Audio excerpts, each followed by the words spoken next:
Hey folks, welcome to the channel. Now through my podcast, I get a chance to learn a lot from some of the wealthiest people in the country. Here are some simple, consistent mindset changes that I've learned and tried to incorporate in my wealth creation journey.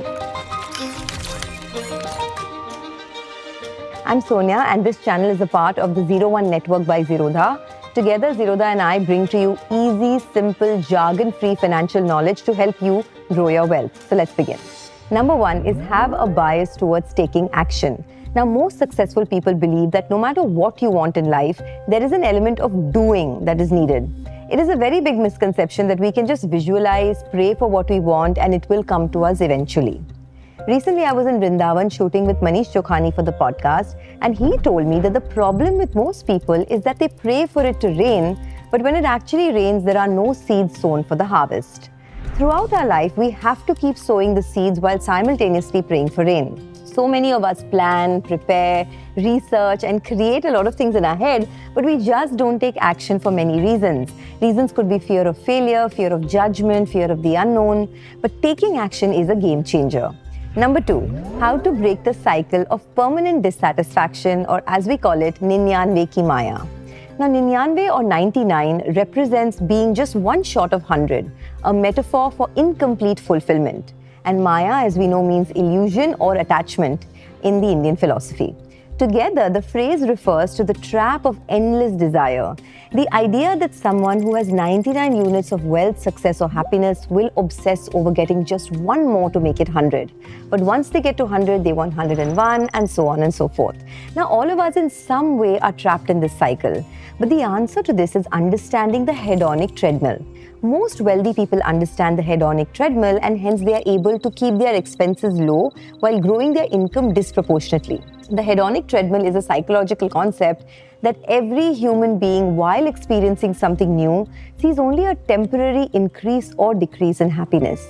Anything you buy, whether it's a new car, a new bag, a new pair of shoes, the effect of that lasts for barely 48 hours, post which you revert to your base level of happiness. Number three, this brings me to the next learning, figuring out your meaning of enough.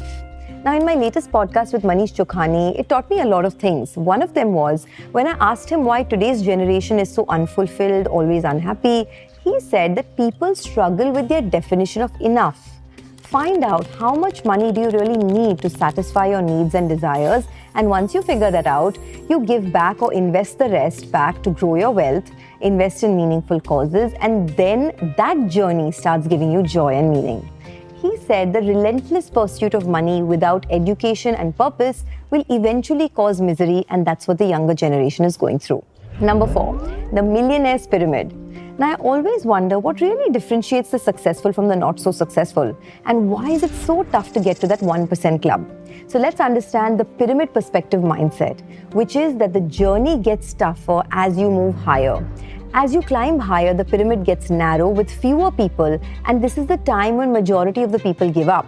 The people who stay are the people who are ready to face failure and get back up. Everyone will fail at some point. If you don't fail, you don't grow. But how you deal with that failure is what differentiates you from the rest. Number five, have a contrarian mindset. Now, in my recent podcast with Manish Dangi, who's a market veteran and the author of Boom, Bust and Market Cycles, he spoke to me about how every 10 years there will be a big drawdown in the stock markets. There'll be large selling, investors will get freaked out, and this is why you need to build a contra mindset and buy when the market is fearful. In general, he says, greed is communal and fear is personal. But you have to flip that script and make greed personal and buy when the market is selling big time. You have to wear that contra headset, and that's when you can make big wealth for yourself when you swim against the tide. Vijay Kedia once told me this, that real wealth is created only in bear markets. Number six, finding the middle path. Now, for someone to be successful in the stock market or in life in general, it's very important to be self-aware. How greedy are you? How fearful are you? How do you react to drawdowns? This self-introspection and awareness is the key to unlock success. Once you find out, you find the middle path and then you stick to it. Remember, the market is not obliged to fulfill your greed, and neither is it obliged to serve your fear. So one can get hit very hard if you don't have awareness of your own desires and are unable to find a middle path. If you identify a stock and it sees a 40% drawdown, can you stomach that fall? If not, you need to reconsider that investment entirely. This is very beautifully explained by Manish Dangi in my podcast, so check it out whenever you can. And finally, the dawning of wisdom. Now, most successful people realize early on that the smarter you get, the more you realize how little you actually know. I read this in the book, The Tao of Charlie Munger. Acknowledging what you don't know is the real dawning of wisdom. This is called the circle of competence, which consists of all the things that you are capable of understanding and valuing, but it also consists of the things outside your circle, which you acknowledge that you don't know, and then you get down to learning it.